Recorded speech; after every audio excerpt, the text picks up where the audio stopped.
Correctional measures occupy a prominent place in the criminal justice system today.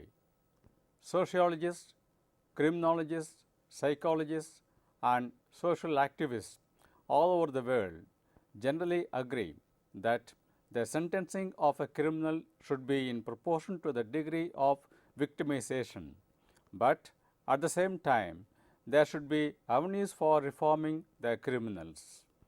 It may not be possible to reform all the prison inmates at the same time. Correctional measures could be applied only selectively at any time in the prisons. Correctional measures fall broadly under four categories, namely institution-based or prison-based correctional measures, community-based correctional measures, community-based correctional measures for juveniles, open-air prisons. In this unit, we shall see the prison-based correctional measures. You will learn from this unit about various acts of central and state governments governing the prison administration, how the prison administration is organized at the state level, various supporting staff like medical officers, social workers, and correctional officers, types of jails found in a state, types of correctional measures implemented in a central prison, Tamil Nadu Central Prison, which provides a model for correctional measures. Every country has its own system of prison administration, which may be different from the others. However, there are also common features in the administration of prisons. The differences may be with regard to the officers in charge of the prisons, their ranks or status, the rules and regulations relating to the provisions and facilities made available to the inmates. The classification of the inmates according to the crime they committed or punishment awarded to them and correctional measures in practice. Location of the prisons may also be different in different countries. That is, in some countries, the prisons may be situated in places far away from cities, while in other countries, the prisons may be located within the city. One common feature of the most of the prisons in the world is the correctional administration, which aims at reforming the prisoners. There may be differences in correctional policies, but it is now widely accepted all over the world. This is due to the rising human rights activism. The UN Declaration of Human Rights in December 1948 and judicial activism and social awareness. On the whole, the prison administration is far better now than what it was decades back. The prison conditions have also improved a lot now. You need to have an outline knowledge of the prison administration of India and various central and state acts governing the prison administration. Now, let us see the prison administration in India and the central and state acts. The prison administration in India is essentially a state affair based on the central acts and the amendments passed from time to time. There are 10 central acts relating to the prison administration. They are the Prisons Act 1894, the Prisoners Act 1900, the Identification of Prisoners Act 1920, the Exchange of Prisoners Act 1948, the Transfer of Prisoners Act 1950, the Prisoners Attendance in Courts Act 1955, the Mental Health Act of Prisoners 1987, extracts from the Indian Extradition Act 1903, extracts from the Indian Penal Code 1860 and extracts from the Code of Criminal Procedure 1973. Of these 10 acts, 9 and 10 are acts which are related to crime investigation, trials in the court, prosecution and procedure of arrest, interrogation and custody. These acts provide the guidelines to the states for creating provisions relating to the prison administration in the form of prison manuals. Generally, the central acts are included in volume 1 of the prison manuals, and the provisions created by the state governments are included in volumes 2, 3, 4 and so on. For example, the Tamil Nadu Prison Manual 1 includes all the central acts mentioned earlier and is followed by various provisions given in successive volumes published in various periods. Now we shall see organization of state prison administration. At the state level, prison administration is placed under the Director General of Police of the state and comes under the uniformed services of the state. The DGP is assisted by an Inspector General of Prisons or Additional Director General of Prisons, who is also a police officer put in charge of the prisons. The IG of prisons or ADGP of prisons in turn is assisted by a Deputy Inspector General of Prisons who looks after the routine affairs of the central prisons. He reports to the IG of prisons or the ADG of prisons any emergency situation like prison riots, suicides, death of a prisoner due to disease, etc. The Superintendent of Central Prisons at the district level is in charge of the district central prisons, Boston School and the prison for women. The Boston School is the prison-like place meant for juveniles, both girls and boys, who are under the age of 18 as per the present Juvenile Justice Act.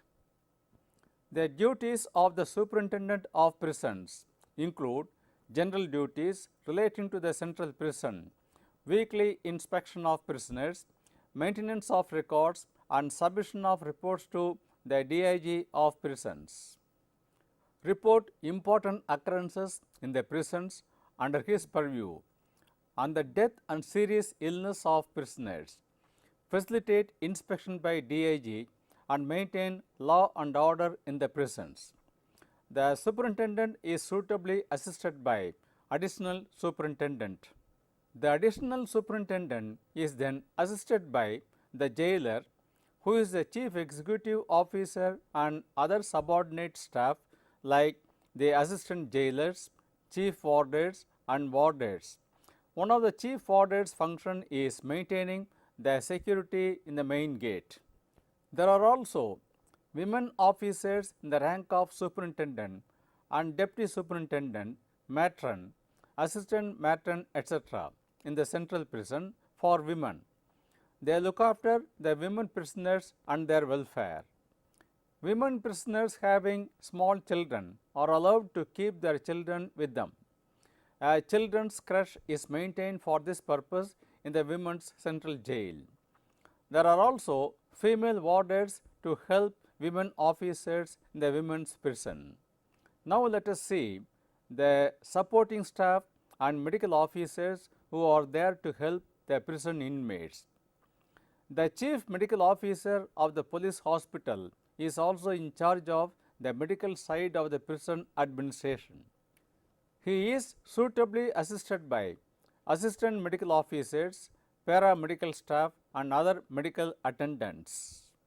However, generally, for any complicated and serious illness, the prisoners are taken to the nearest government hospital with escorts and with a diagnosis and prescriptions given by the prison medical officer. Now we will see what kind of prison ministerial subordinates are there. The central prisons at the district levels and state level have a set of ministerial staff like office superintendent, manager, senior assistants, junior assistants, record clerk, stores clerk and attendants. They all assist the superintendent of prisons in managing and administering the prison affairs. Now we will see what type of correctional officers are there to reform the prison inmates. The central prisons also have a set of correctional officers like a welfare officer, social worker and psychologist. Together, these officials design the correctional programs of the central prisons. The welfare officer contacts every prisoner to render help within the rules and regulations of the prison. The social worker is expected to interview the prisoners with less than 1 year sentence, prepare social case study report and submit it to the superintendent of prisons. The psychologist is expected to assess the psychology of prisoners with more than 1 year sentence by applying intelligence quotient, personality test and aptitude test. He is also a member of the classification committee which classifies the prisoners according to their crime and sentence. In addition to these correctional officers, all the officials from the superintendent are expected to make their contribution to the overall correctional programs of the prisons. Now, let us see the correctional measures practiced in India. The prison administration in India is under the charge of the state governments. Therefore, the state government has to take necessary steps to maintain the prison administration and provide for all necessary infrastructure. Prisons of India are of 6 categories.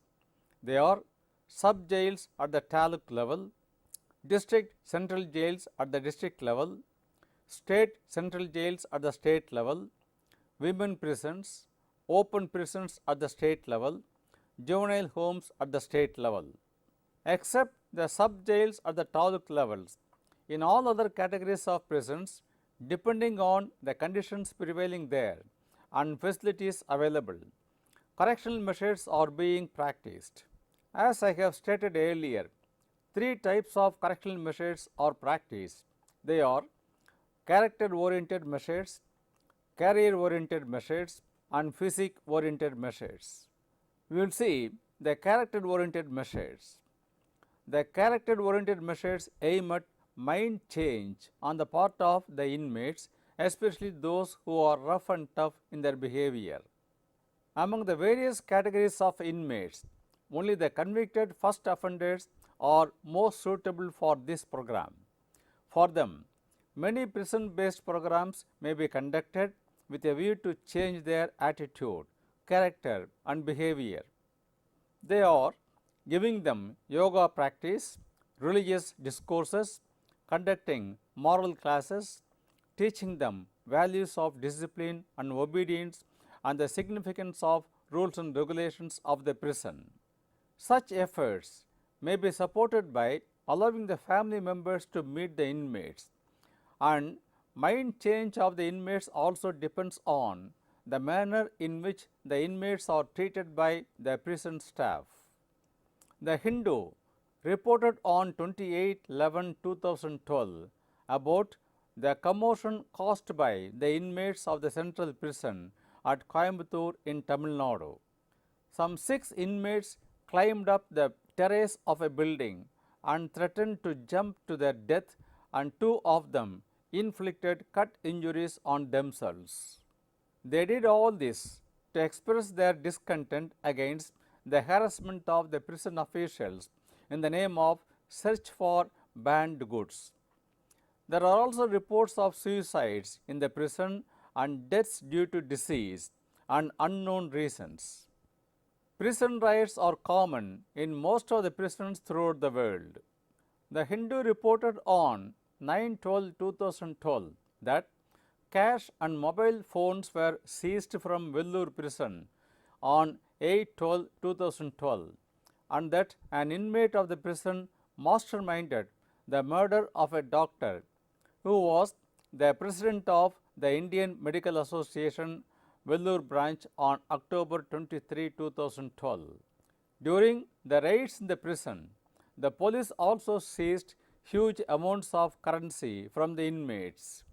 The report further states, another undesirable development within the prison was the grooming of young fellow inmates by hardened criminals to turn into assassins when they went out of the prison.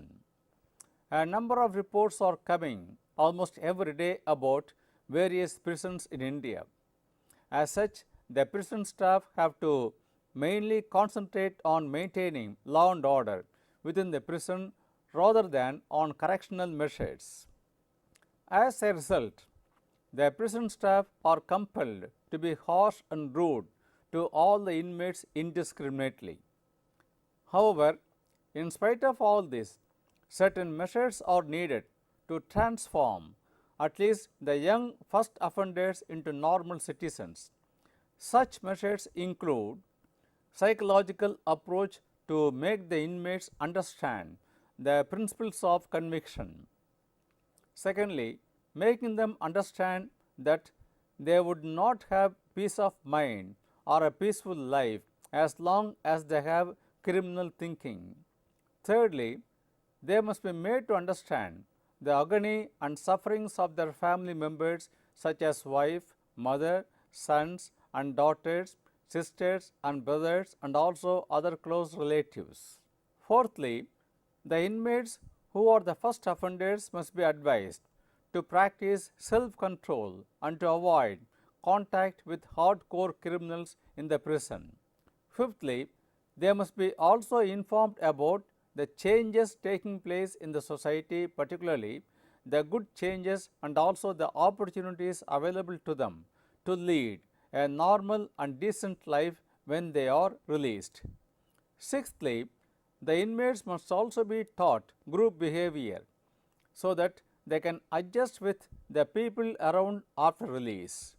These advices and information shall be given to the selected inmates through yoga, pranayama, counseling and other psychological treatments. Education also helps in shaping one's character both directly and indirectly. Now we will see the educational efforts of universities.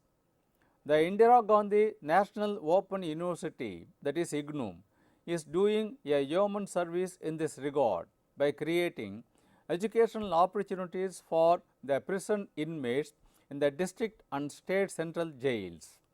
In Madurai Central Jail, 11 inmates are said to be taking their terminal examinations conducted by the IGNOU this year, and 6 inmates are taking the examinations in Trichy Central Jail, according to the regional director of IGNOU, as stated by the Hindu on 8/12/2012.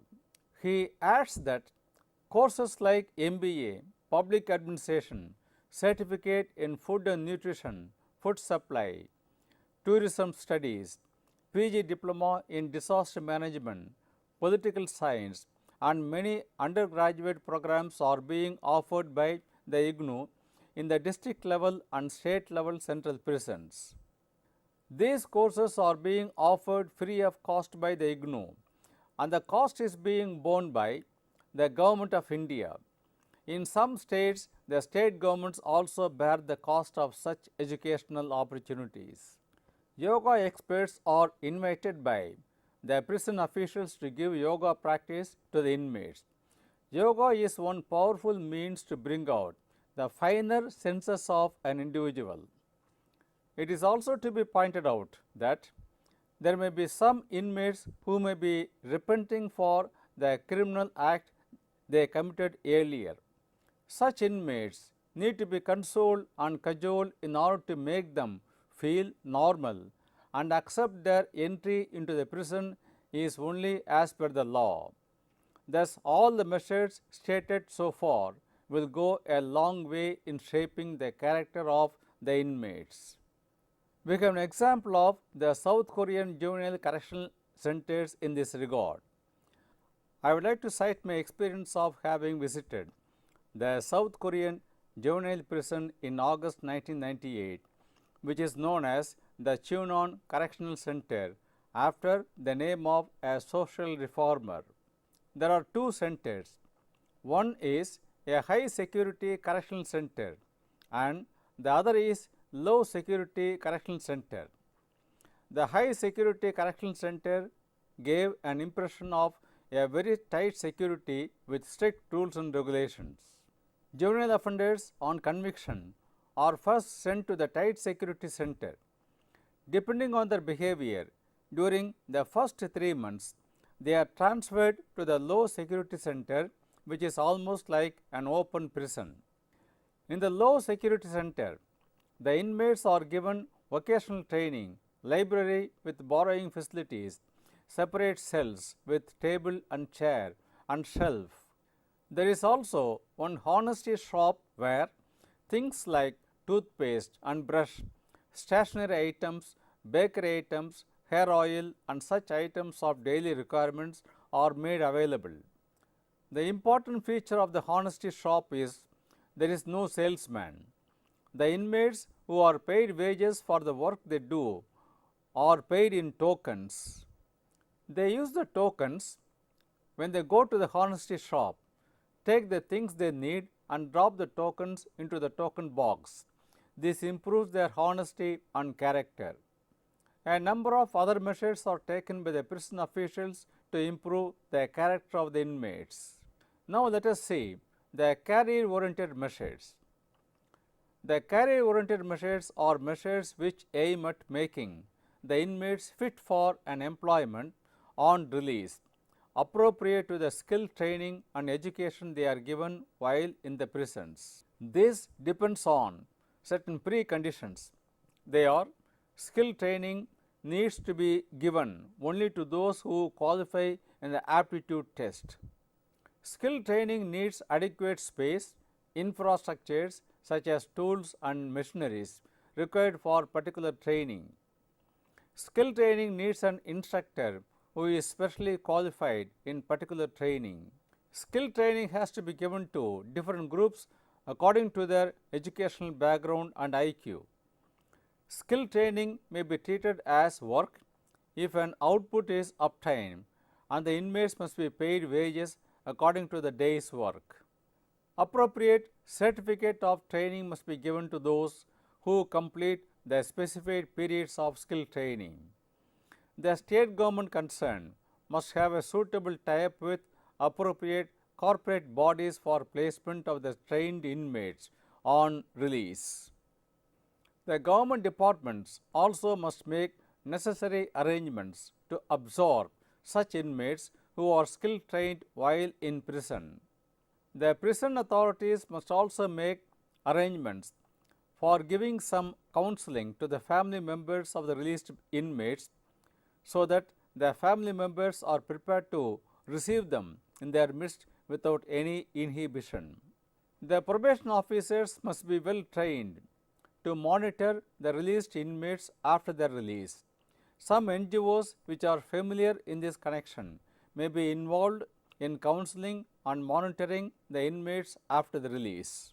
Besides the skill training, the prison authorities and the state government concerned may enter into a tie-up with some universities having distance education system to offer appropriate courses at the UG and PG levels for the aspiring inmates.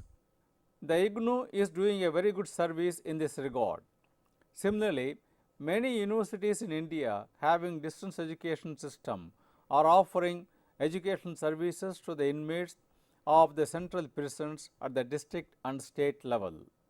Now let us see the physic-oriented measures. The inmates also need physic-oriented measures so that they are fit enough for undergoing the skill training and to undertake the work assignments in the prisons. Physical training programs may include morning drill, games and other kinds of physical exercises. Yoga will also help in creating a healthy mind and physique. However, here again, the prison officials need to be careful to see that such measures do not breed violence among the inmates. The objectives of physic-oriented measures are to see that physically the inmates remain healthy and they become fit for taking up an appropriate job on release. One limitation of such measures is the age limit of the inmates who may be subjected to such activities. Logically, only the inmates in the age group of 19 to 40 could be brought under such measures. People above 40 may have to be given light physical exercise. People above 50 may have to be given still lighter exercise such as yoga. Yet another constraint is not all the eligible inmates may be willing to undergo such exercises. A certain amount of coercion may be required in this regard. There is also the advantage of maintaining a better discipline among the inmates through such measures. Thus, the three-pronged measures, namely character-oriented measures, career-oriented measures, and physique-oriented measures, if practiced with the right spirit, will definitely improve the situation in the prisons. The ultimate aim of all these measures is to ensure that the inmates do not come back again to the prison after their release, which means they should desist from criminal attitudes once for all. Now we will see the correctional measures of Tamil Nadu practiced in the prison department. The Tamil Nadu State Central Prison is situated at Pulal, which is about 15 kilometers from the Chennai city. The government of Tamil Nadu accords a very high priority to the prison administration and prisoners' reformation. We are able to get some interesting information from the website of Tamil Nadu Prison Department released on May 19, 2012.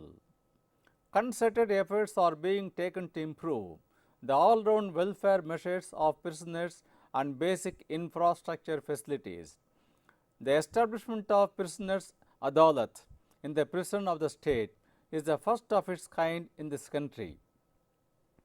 The Prisons Department of Tamil Nadu government is keen on implementing the correctional measures through many programs like yoga and meditation, education, library facilities with newspapers and magazines, facilities according to human rights provisions and training facilities. About 10 NGOs like Isha Foundation, Maharishi Yoga Center, De-Addiction Center, Prajapita Brahma Kumaris, etc. of different districts are providing yoga and meditation training in various central jails.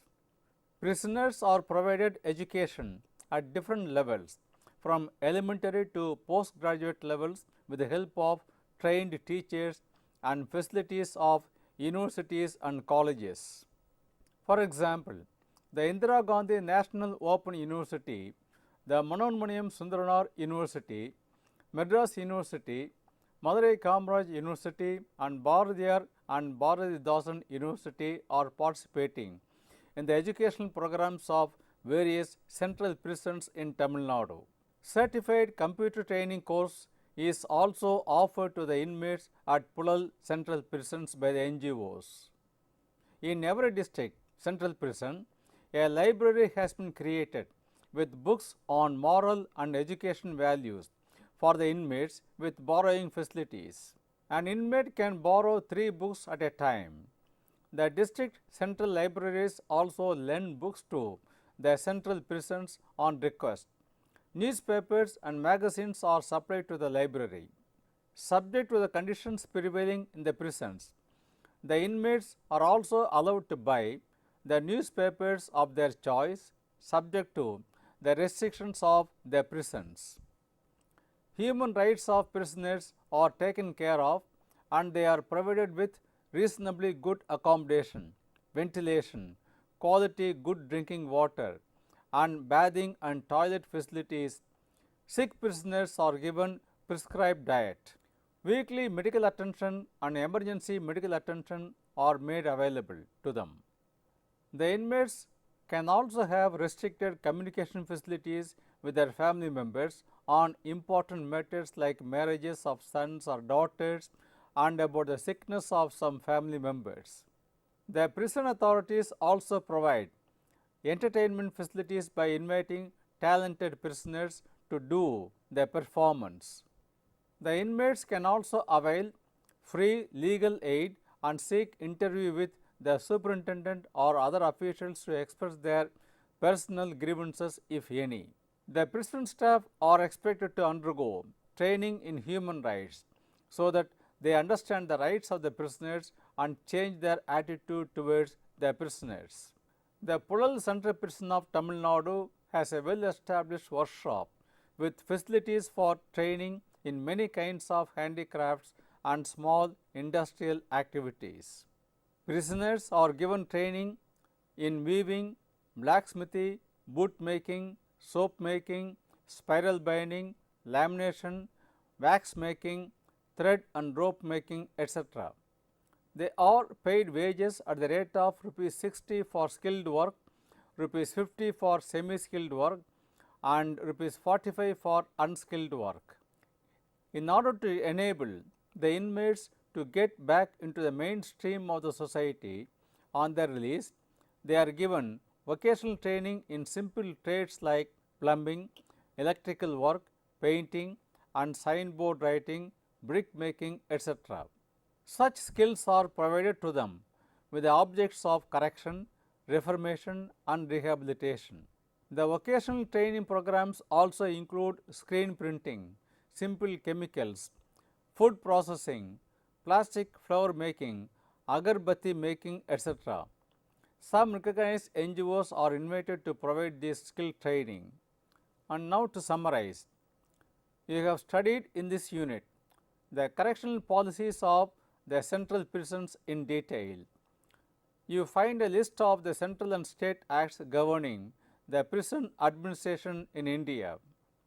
An outline of the organization of prison administration is given, followed by the details of the three-pronged efforts of the prison administration to reform the prisoners.